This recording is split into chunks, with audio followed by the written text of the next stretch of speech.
السلام علیکم دوستو، امید کرتا ہوں کہ آپ سب خیریت سے ہوں گے۔ آج کے اس ویڈیو میں ہم ایک ظالم بادشاہ کی کہانی ایکسپلور کریں گے۔ اس ظالم بادشاہ کا نام شداد ابن عاد ہے۔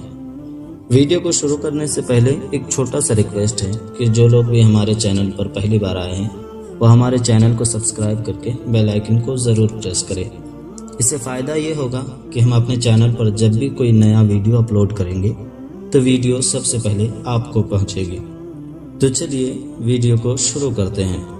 سب سے پہلے تو ہمیں یہ جان لیتے ہیں کہ یہ شداد ہیں کون اور کس کی قوم میں پیدا ہوئے تھے۔ شداد یہ حضرت ہود علیہ السلام کے قوم میں سے تھے اور ان کے باپ کا نام عاد تھا۔ عاد کے دو بیٹے تھے، ایک کا نام شدید اور دوسرے کا نام شداد تھا۔ شدید جو بڑا بیٹا تھا انہوں نے 700 برس تک حکومت کیا۔ ان کے مرنے کے بعد شداد لعین یعنی عاد کا دوسرا بیٹا بادشاہ بنا۔ تمام روئے زمین میں اسی کی حکومت تھی۔ شداد اپنی بادشاہی کے گھمنڈ میں آ کر جب دنیا میں فتنہ و فساد کرنے لگا تو پھر حق تعالی نے حضرت ہود علیہ السلام کو اس کے ہدایت کے لیے اس کے جانب بھیجا۔ حضرت ہود علیہ السلام شداد کے پاس جا کر فرماتے ہیں کہ اے شداد، خدا تعالی نے فرمایا ہے کہ 1000 برس کی عمر تجھے بخشی اور 1000 گز تو نے پائے اور 1000 خوبصورت حوریں تو نے پائے اور 1000 لشکر تو نے فتح کیے۔ اب تو خدا تعالی کا شکر بجا لا اور اس کو ایک جانو تو خدا تعالی تجھے اور بھی بے انتہا نعمتیں بخشے گا اور قیامت کے دن اس کا تجھ سے حساب بھی نہیں لے گا اور تو بے حساب جنت میں چلا جائے گا۔ حضرت ہود علیہ السلام نے اس کو راہ نجات کی باتیں بتائی، لیکن اس ملعون کو کچھ سمجھ نہ آیا اور کہا کہ تم مجھے جنت کے بارے میں کہہ رہے ہو، میں نے بھی جنت کی صفتیں سنی ہیں۔ اب میں بھی دنیا میں ایک مثل بہشت بناؤں گا اور اس میں جا کر رہوں گا۔ مجھے تیرے خدا کی جنت کی کوئی بھی حاجت نہیں ہے۔ اور اس ملعون نے اسی وقت ہر ملک کے بادشاہوں کو اور وہاں کے وزیروں کو اور اکابروں کو خط لکھا کہ جس کے پاس ہموار زمین ہو وہ مجھے اطلاع کرے، جس میں ایک جنت بناؤں گا۔ کہتے ہیں کہ 1000 ملک اور 1000 شہر اس کے زیر حکم تھا اور ہر ملکوں میں اور ہر شہروں میں لاکھ مرد موجود تھے۔ ایک مدت کے بعد شداد کو عرب میں ایک ایسی زمین ملی جو جنت بنانے کے قابل تھا۔ پھر اس نے اپنے سپاہیوں کو حکم دیا کہ 3000 استاد کو بلایا جائے اور ہر استاد کے ساتھ 100 آدمی کو مقرر کر دو اور ملک کا سارا خزانہ وہاں لا کر جمع کر دو۔ ان کے سپاہی حکم کی تعمیر کرتے ہوئے سارے ملکوں کا سارا خزانہ لا کر وہاں جمع کیا گیا اور جنت بنانے کا کام شروع کر دیا۔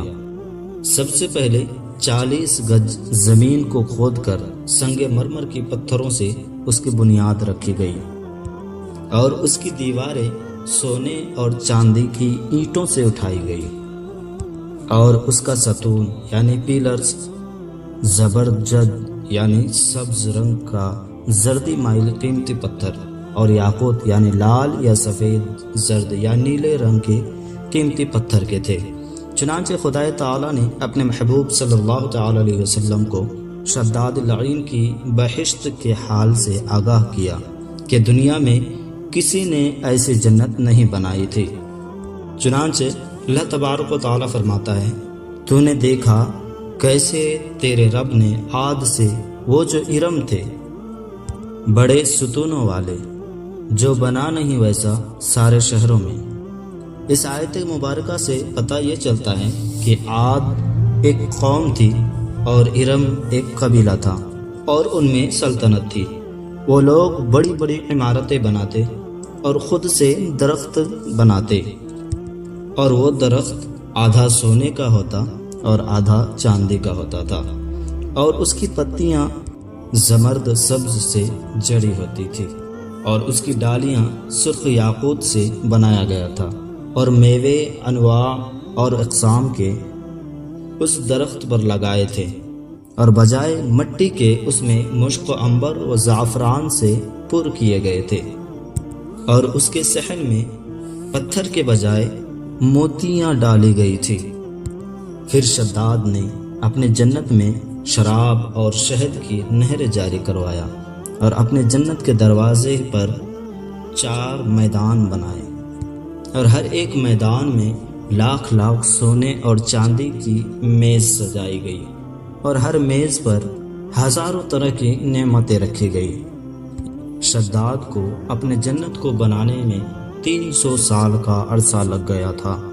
شداد نے اپنے سپاہیوں کو یہ حکم دے رکھا تھا کہ تم سارے ملکوں میں جاؤ، اور کسی کے پاس بھی درہم کے برابر بھی سونا یا چاندی ہو تو اس سے چھین کر میرے پاس لے آؤ اور اسے میرے جنت میں رکھ دو۔ ان ظالموں نے سبھی لوگوں سے سونا اور چاندی چھین کر لا رہا تھا کہ انہوں نے دیکھا کہ ایک غریب مسکین بڑھیا جس کی بیٹی کے گلوبند میں 1 درہم چاندی تھی، ان ظالموں نے اسے بھی نہیں چھوڑا۔ وہ غریب لڑکی روتے روتے کہنے لگی، میں ایک غریب ہوں، میرے پاس سوائے 1 چاندی کے درہم کے اور کچھ بھی نہیں ہے، یہ مجھے لوٹا دو۔ مگر انہوں نے نہ سنا۔